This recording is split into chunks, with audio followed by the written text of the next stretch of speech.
Hello, hello, hello, hello, hello, my multifamily friends. Welcome back to You Asked, We Answered, brought to you by Southwest Utility Solutions, where we break down your multifamily questions. My name is Caroline. I am your certified question answerer, and today we are going to talk about where are good hiding spots for leaks on your multifamily community.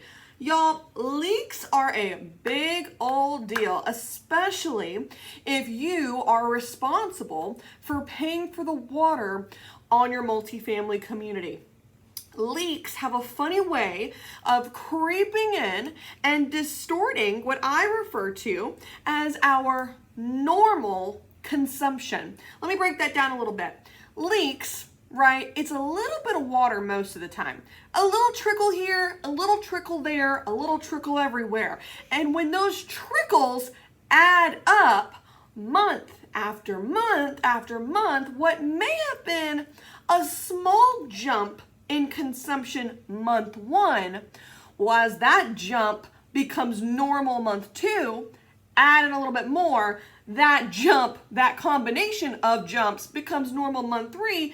Well, now, unless you're really paying attention to it, you become desensitized to the effect that leaks have on your average, or what I refer to as your normal consumption levels. Now you're 12 months in to this leak problem, and you think that 1 million gallons is normal consumption for a 30-day rolling period for a 100-unit community. That's not normal, okay? So today we're going to talk about where can you look to be proactive when you're trying to prevent leaks from taking over your community's water bill. Leaks, what do we know about them, right? We know that they are hard to find, but you will always pay for them. You will very rarely ever get free water from the city, the municipality, wherever your community is located. We know this, right? We're in multifamily. We get that. 9 times out of 10, we're going to be underbuilt. We're rarely getting, or overbuilt, excuse me. We're not getting free water. We're not ever getting free water. So if you got a leak, you're going to pay for it. Leaks are also painful because they take time to fix, right?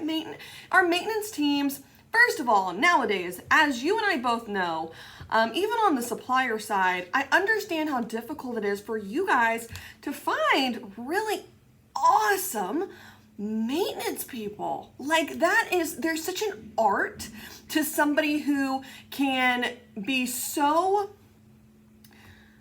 skilled and multifaceted to be able to service, on a scale of 1 to 1,000 different things in a day potentially, to make sure that your community is running smoothly for your residents. Your residents probably have a stronger relationship with your maintenance team than they do with your in-office staff, because those are the people who are in the unit taking care of things. So they're busy, and it's hard to put on them, this preventative responsibility to go look for all leaks and drips, because they are so busy doing other things. So leaks are painful in that way as well. And we also don't always know that they exist, which is why it's even more painful. We don't always know that leaks are even a problem, right? Because residents don't always report them. If you've got a resident who's got like a 6-month lease, well, a leak that goes for a few days is a big deal, let alone an entire lease and it not being reported. That would be huge. But the resident doesn't always see it like that, right? Like, I got a leaking tub faucet, not a big deal. I don't hang out in the bathroom all day. It doesn't drive me crazy. I'm at work. It doesn't really matter. I don't need to report it. Well, a leak in the tub faucet going for 6+ months at a time, your consumption is gonna do this. So let's talk about where to look. I am going to give you 5 places where you can go look right now and check for leaks. So the first place is toilet tanks. I want you to go inside a few of your units and I want you to take the lid off the back of that toilet tank, and I want you to look inside, and I want you to flush, okay? I know it's not glamorous, y'all. It can look this cute sitting in the office, but when it comes down to it, this is some of the stuff that we do. We are in those toilet tanks checking for leaks. Check your flapper. Your flapper is normally rubber. It sits at the bottom of the toilet. It's what creates the seal between the toilet tank and going out of the toilet tank, okay? I want you to flush, and I want you to look in that tank, and I want you to see, is my flapper doing this? Is it sealing quickly? Am I getting a good seal around the entirety of the flapper? Can I noticeably, or can I see really and notice water seepage, a stream of water that's seeping through underneath that flapper? That would create what we call a running toilet. It's where the toilet is perpetually filling itself up. That's why toilets, right? I mean, that's how toilets work, y'all. Water goes out, water comes in. If the water is consistently going out, then it's consistently coming in. Well, the water that's coming in is clean water, and the water going out is going to the sewage. So if you've got a problem, toilets are tricky because you're gonna get slammed from both. So check your toilet tanks, check to see if you got a good seal on your flapper. Tub faucets, check your diverters. So here's what you do. You're gonna go into your bathroom, or a bathroom in one of the units, okay? You're going to turn on the tub, okay? Turn on the tub faucet. You are going to divert the water up to the shower head, and you're gonna look at it, okay? But you're not gonna look up, you're gonna look down. I want you to look down and see if there is a stream of water coming out of the tub faucet when the water is diverted up to the shower head. If you have water coming out of both ends, that is a bad thing. Water coming out of the tub faucet when somebody's taking a shower is not getting used and can be repaired. Number 3, I want you to check for aerators. 1, I want to make sure that you've got aerators, okay? Sometimes residents have a tendency of unscrewing aerators, and if you don't know what an aerator is, if you can imagine a sink, right? A faucet, your bathroom sink with the handles and the little nozzle thing with where the water comes out, like the neck. In the kitchen, right, the sink faucet. On the end of that faucet, there's a little cap that screws on and can be screwed off. That's called an aerator. What it does is it diverts the water. If you look closely at an aerator, you got a bajillion little holes in there, and the water is seeping right on through. What that aerator is doing is it is displacing the water, right? That's what it's doing. It's displacing the water. I want you to check 2 things with those aerators. 1, I want you to make sure that you have aerators, okay? That's a big deal. And the second thing is I want you to check and make sure that they're screwed on all the way and no water is seeping out from above them, all right? 4, now the next 2 areas have to do with the rest of your community. They're not, they don't pertain to inside the unit, okay? So number 4, I want you to pick a week, right? And so, if you're in Texas, it's hard sometimes to plan for this, but try. I want you to let your property dry out. I want you to pick a week that we don't get a lot of rain during, and I want you to walk your property at the end of the week, okay? And what I want you to look for is I want you to look within the parking lot, the sidewalk, and areas around buildings. I want you to see if there's any visible standing water. Okay, I want you to look for a visible pool of standing water. That is a pretty good indication that there's some sort of underground leak.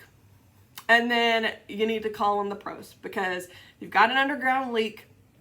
I've seen it before. Underground rivers, it sounds dramatic, it sounds ridiculous, but y'all, it is a real thing. And if you have an underground river, and if you have an underground leak, you will pay for it, okay? So pretty good indication, very simple indication that you might have something going on underground at your community. Look for standing water on site during a particularly dry week. All right, and the 5th place I want you to look. This is gonna take a couple days, okay? But it's worth it, especially if you fill up your pool too often. This will be, you'll know after doing this test. So what I want you to do is I want you to recruit a team member that can go to your pool every single day, and I want you to start the week with a full pool, okay? Full pool. And I want you to record, I want you to get a little Sharpie, okay? I want you to get a little Sharpie, and I want you to draw a line, okay? And you can do this with like depending on how deep your pool is, like I've seen people do this with like a yardstick or like a meter stick. You could even do it with a tape measure. It doesn't really matter. Just something that you can push onto the bottom of the pool. Or if you're comfortable drawing on your actual pool, you can do it on the side. I want you to indicate basically where the water is. I want you to indicate the water level. And then for the next 6 days, I want you to do the same thing. But here's what I don't want you to do. I don't want you to fill the pool back up. And here's why. I'm trying to get you to measure whether or not you are replenishing water in your pool because of excessive evaporation. Okay? And there's really, that test is useful only because it provides clarity. You can't really control evaporation other than you could put like a cover over your pool. But if you want people to use your pool, it needs to be uncovered. So you can do the same thing with fountains. If you have a fountain on site, surprisingly, there's a ton of natural water loss when water is spewed up into the air, right? And by, it coming back down. This stuff feels intuitive, and I'm sure you probably are already aware.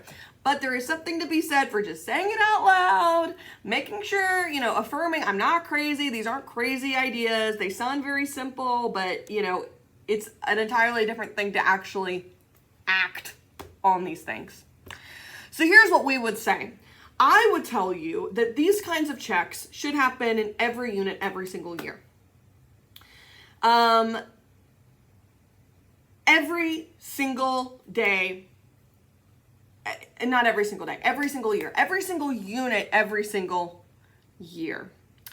Here's why that doesn't work. We already kind of talked about it. Your maintenance team is already overloaded. You probably don't have enough of them because it's hard to find amazing ones. Leaks are hard to find unless you know what you're looking for. Leaks require persistent attention, especially if you're dealing with like a leaky pool or an underground leak, that kind of thing. And if we're not actively looking for them and we're just depending on residents to be honest and tell us when they have leaks, right? Here's how to get that. Here's how to get this effort every year in every unit.